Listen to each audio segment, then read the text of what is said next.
Olá pessoal, então hoje nós vamos continuar aí nossa abordagem sobre coordenadas polares, né? Nós vamos entender aí agora como é que se comporta a trajetória dos corpos para velocidade e aceleração, né? Como é que seria essa descrição aí, certo? Então, primeiramente,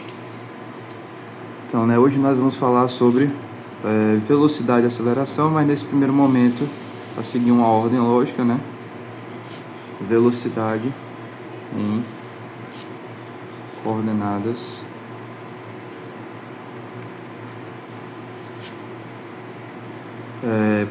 polares, certo? Então, da última aula, a gente viu que um vetor posição ele pode ser dado pela distância radial na direção radial dada por esse versor Rzinho, R chapéu aqui, certo? Que na verdade é a base do nosso sistema. Só que aí o que é interessante é que quando abrimos ele em relação a coordenadas cartesianas, a gente parametriza ele em função das bases I e J, né, que a gente já conhece. Então esse versor radial ele se torna justamente quem? Ele se torna cosseno θ na direção I mais seno θ na direção J. Só que aí, se esse versor radial ele depende da somatória desses versores independentes, só que depende do ângulo, então isso aqui se torna uma notação incompleta. Por quê? Isso aparece em muitos livros, em muitos exercícios, muitas apostilas, em vários cursos de graduação que abordam esse tipo de coordenada. Só que muitas vezes carece de certa notação útil quando a gente justamente percebe essa dependência do ângulo, certo? E essa dependência do ângulo nos diz que esse versor ele não é global. Ele depende justamente da posição onde ele está. Então, se ele, para indicar a posição, depende justamente da posição, ou seja, ele depende da parametrização que a gente está adotando. Então, por esse motivo, é muito justo que a gente relembre que o S, na verdade, é R vezes R chapéu, no nosso versor, para um certo ângulo θ, certo? Isso aqui é muito importante. Futuramente, quando eu estiver abordando o formalismo tensorial, para poder explicar isso novamente de uma forma mais generalista e de forma que não nos faça depender de uma muleta métrica que seria a coordenada, isso aqui vai ser útil para a gente lembrar. Então, eu vou deixar isso aqui para justamente quando eu falar disso no futuro e alguém precisar voltar nesse vídeo, isso aqui esteja sendo comentado, certo? Para fazer essa ponte entre os tópicos. Bom, então, dito isso, nós precisamos entender, quando nós derivarmos isso, o que é que vai acontecer com essa estrutura interna aqui, certo? Então, para isso, nada mais útil do que eu começar escrevendo a nossa derivada, né? Então, quando eu derivo no tempo o meu vetor posição, ele será derivada justamente de R chapéu, que aí vai ser quem, né? Quem é que vai ser isso? Isso aqui é um produto, então pela regra do produto das derivadas, então é a soma dos seguintes produtos: a derivada do primeiro pelo segundo termo, mais o primeiro pela derivada do segundo termo. Então vai ficar dr dt, R chapéu, mais R vezes dr chapéu dt, certo? Bom, isso aqui é justamente a taxa de variação no tempo dessa quantidade escalar que é a distância radial, certo? Agora, isso na direção radial, então nada novo aqui, né? Nada muito sofisticado de entender. Mas aqui nós temos o R vezes dr chapéu dt. O interessante aqui é que nós não sabemos como isso aqui é, o que é isso aqui. Nós estamos entendendo que nominalmente é a taxa de variação desse vetor. Mas isso aqui não é zero, certo? Isso aqui não é zero justamente porque isso não é zero porque esse vetor, que é um vetor, ele não é fixo, ele não é global, certo? Ele não é global. Por que ele não é global? Porque se nós imaginarmos que nós estamos em componentes curvilíneas, né? Então, antes nós tínhamos aqui no plano, nós tínhamos aqui y e aqui x. E aí a gente dizia que qualquer posição y é um múltiplo desse izinho. E qualquer posição em y, no caso em x, é múltiplo de y. No caso em y, é múltiplo de um j. Ou seja, você multiplica um escalar inteiro no j ou no x e você dá a posição em x e y, certo? Mas quando a gente está em coordenadas polares, que são coordenadas para descrever o movimento curvilíneo majoritariamente, né? Então úteis para isso, nós estamos entendendo que se eu pego um ponto aqui e ele está se movendo e ele vai para aqui, se eu tenho uma posição 1, ele vai para a posição 2, se ele faz isso, repare que a direção radial aqui é 1 e aqui depois a direção radial muda, 2. Então existe uma variação ao longo do tempo justamente indicada por esse ângulo, certo? Como esse ângulo varia no tempo, o vetor radial também varia no tempo. E isso aqui, esse termo aqui, entra para nós podermos entender o que é que acontece com ele. Mas por enquanto eu vou deixar esse primeiro termo aqui descansando, porque ele não tem muito o que fazer. E nós vamos tratar esse daqui especificamente. Então eu vou circular ele aqui. E nós vamos, né? Nós vamos abordar o que acontece com ele, certo? Então, dr chapéu dt. Então, bora lá entender qual é a taxa de variação no tempo, qual é a derivada, né? A derivada no tempo dele. Bom, R chapéu a gente viu que é justamente essa parte aqui, né? Então vamos derivar isso, né? Então isso seria dt de quem? Disso tudo, disso aqui, né? Então do cosseno de θ i mais seno de θ j. Bom, aqui eu tenho a derivada de uma soma, então é a soma da derivada de cada termo, né? Então isso aqui vai ficar o quê? Vai ficar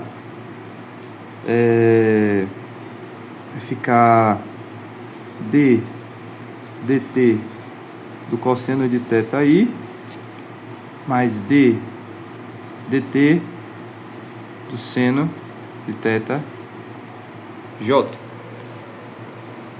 Certo? Bom, dito isso, o que é que eu vou fazer agora?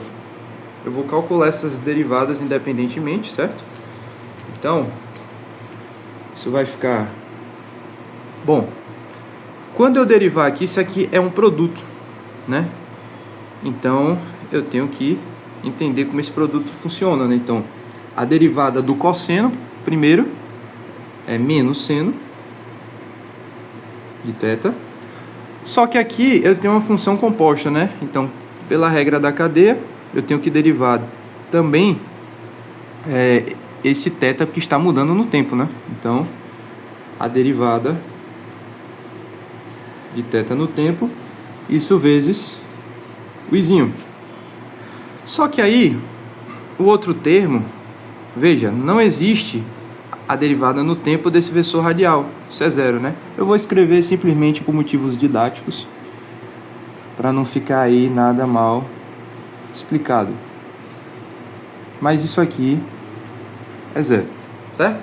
Porque no sistema cartesiano, essas bases não mudam, elas sempre são referenciais globais, então eu não preciso, eu sei que a derivada dela vai ser zero, ok?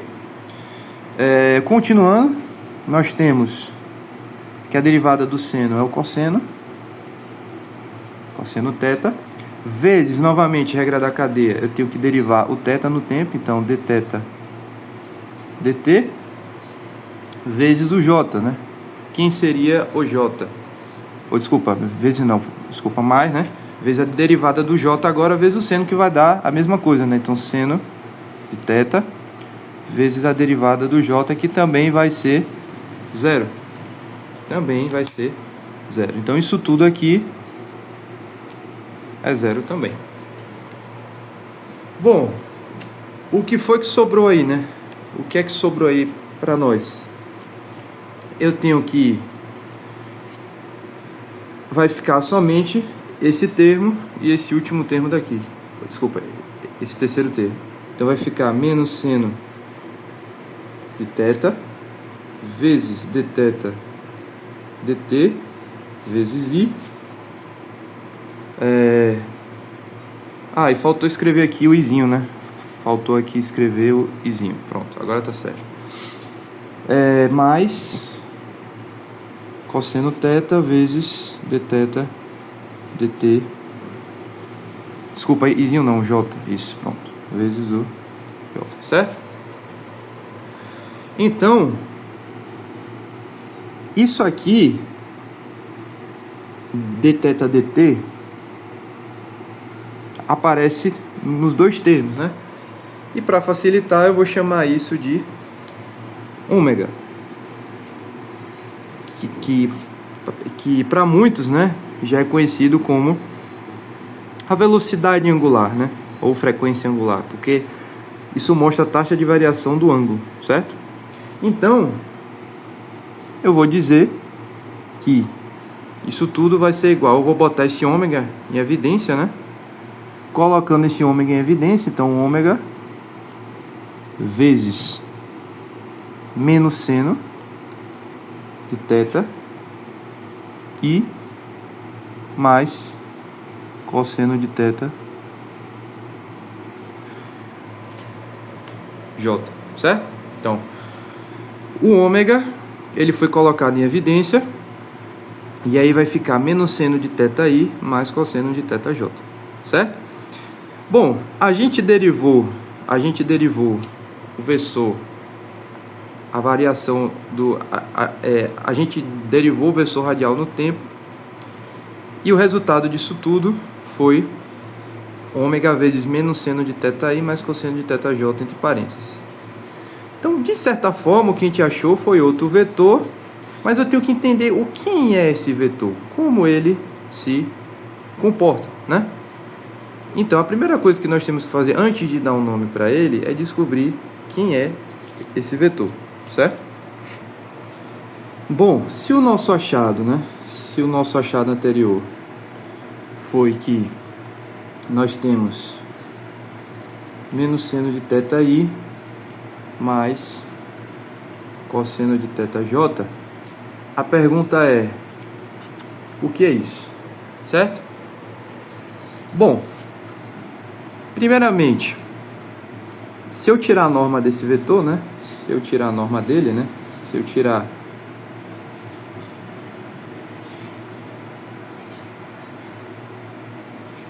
ele, isso vai dar o que aqui? Isso vai dar a raiz de menos seno de θ ao quadrado mais cosseno de θ ao quadrado. Isso aqui, né, não preciso dizer que vai dar 1. Bom, e pela identidade trigonométrica fundamental, né, isso aqui vai ficar seno ao quadrado mais cosseno ao quadrado, que dá 1. Ou seja, é um vetor unitário, certo? Então, ele pode ser muito bem um versor, mas se ele é um versor ou não, vamos ver ainda o que é que eu posso chamar ele, né? Uma das coisas importantes é, a gente sabe a intensidade, mas eu preciso também o quê? Direção, né? E sentido. Vamos analisar. A gente sabe que para encontrar a direção de um vetor, uma das maneiras de fazer isso é calcular a tangente do ângulo dele, né? O ângulo que ele forma com a horizontal. Perdão, caiu aqui. É encontrar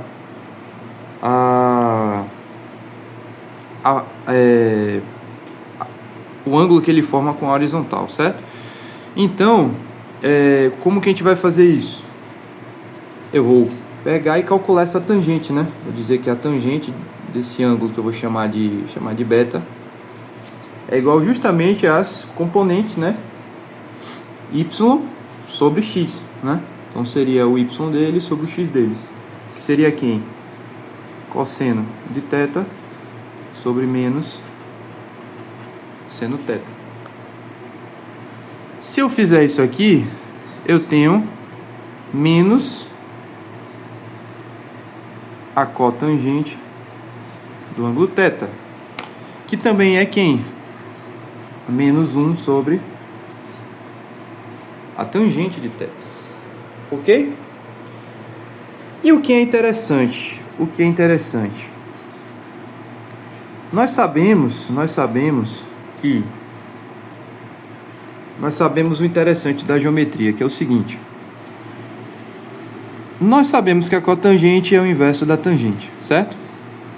Então, eu estou analisando isso em relação ao ângulo beta, certo? Então, eu estou dizendo o quê? Eu estou dizendo que a tangente de beta é igual a menos 1 sobre tangente de θ, certo?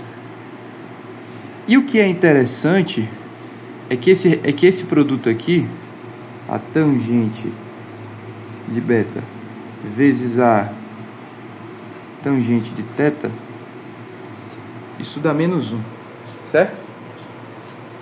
Resultado interessantíssimo, né? Resultado muito interessante. Por quê? Se você for fazer, por exemplo, um produto escalar entre esses termos, entre o nosso versor, o nosso possível versor que a gente encontrou, e o nosso versor radial, a gente teria o que, né? O que é que a gente teria? Eu vou dizer que o versor radial versus esse versor aí que eu vou chamar de Ezinho seria cosseno de θi mais seno de θj. Isso multiplicado por esse que a gente encontrou.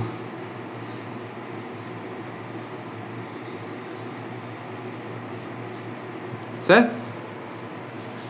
Bom, a gente sabe que como está em sistema cartesiano, né? Eu posso colocar isso aqui na seguinte notação, sem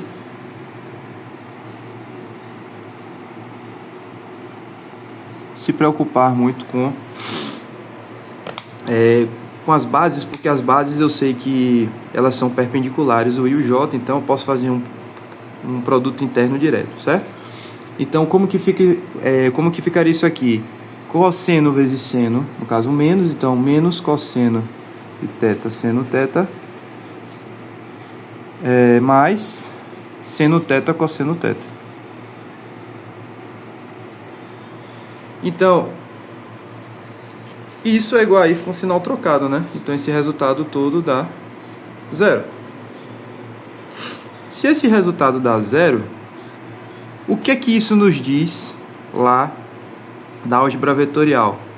Que R é perpendicular a esse Ezinho. E esse resultado aqui já me dizia isso, certo? Um resultado que a gente obtém da geometria analítica. Se eu pegar a tangente, né, o coeficiente angular da direção, né, no caso das retas que passam aqui, contém aquele vetor, e multiplicar entre os de duas retas diferentes, né, de dois vetores diferentes, e ele der menos 1, eu sei que eles são perpendiculares, certo? Então, mais importante disso, o que é que isso vai me dizer? Que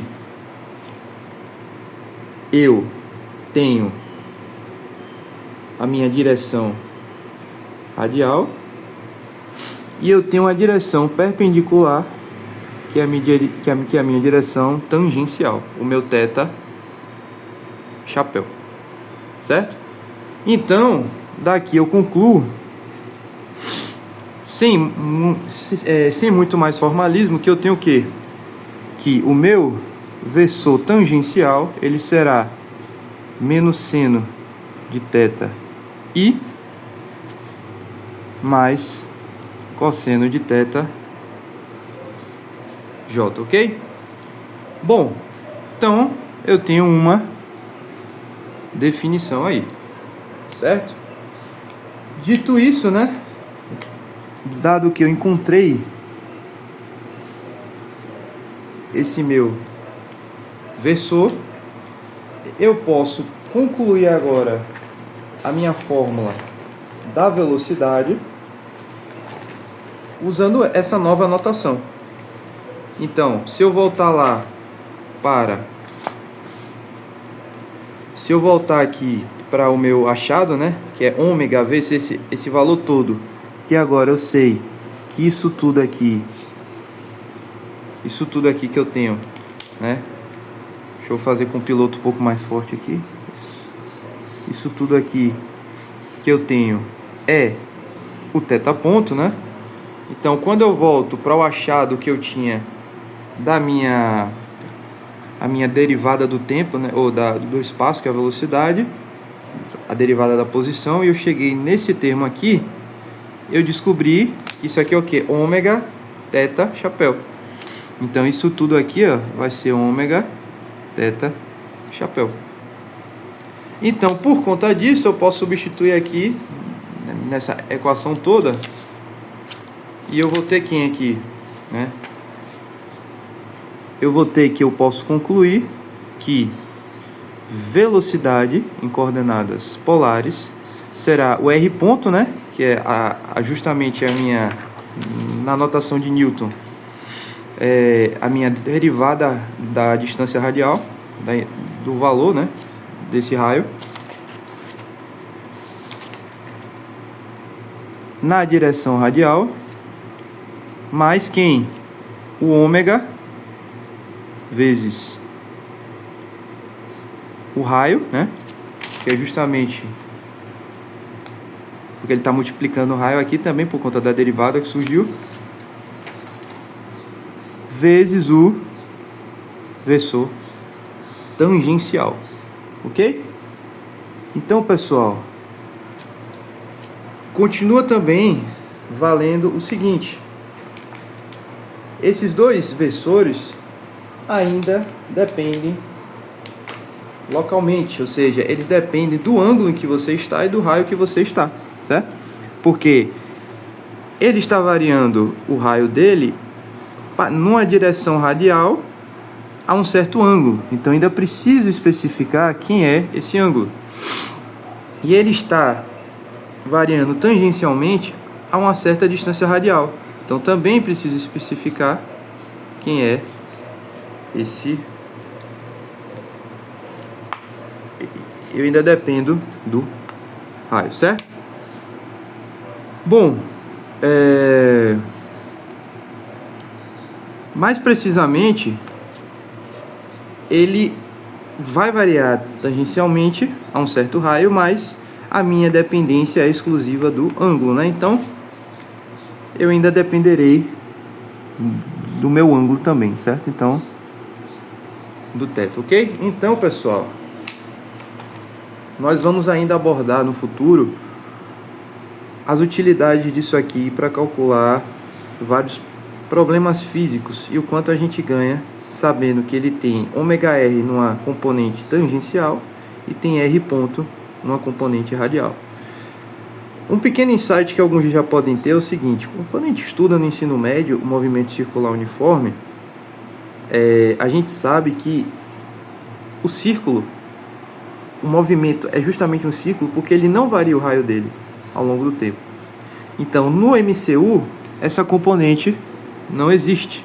Se ela não existe, sobra simplesmente o famoso ômega-r que a gente já conhece, certo? O ômega-r que também ele pode ser encontrado variando no tempo um certo arco, né? Um certo arco que é o ângulo em radiano vezes o raio. Se eu derivar isso no tempo, mantendo o raio constante, aparece somente isso aqui, certo? Então, esse é o resultado mais geral. ok? Então, resumindo, na nossa fórmula original, para concluir, nós já sabemos agora que a velocidade em coordenadas polares é simplesmente V igual a R ponto, R chapéu, mais R ômega, teta chapeuzinho, ou seja, velocidade radial com uma taxa de variação radial mais uma taxa de variação tangencial. Ou seja, aqui eu consigo descrever perfeitamente se o corpo está simplesmente só se afastando da origem e se ele está girando em torno da origem, ok? Então, é isso. Eu vou encerrar esse vídeo aqui para não ficar muito grande. E hoje somente vamos abordar velocidade, ok? No próximo vídeo eu vou falar sobre coordenadas polares ainda, mais sobre aceleração, ok? Valeu!